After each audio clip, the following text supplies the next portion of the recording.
syirna. Di bawah tenda Zahers berdiri, meja kursi tertata rapi, senyum hangat menyambut hati, indahnya momen berbagi. Kurma manis, air yang suci, syukur terucap dalam hati.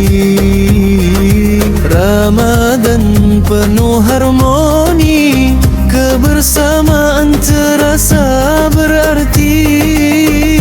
Berbuka di bawah tenda Zahers, hangat terasa suasana. Meja kursi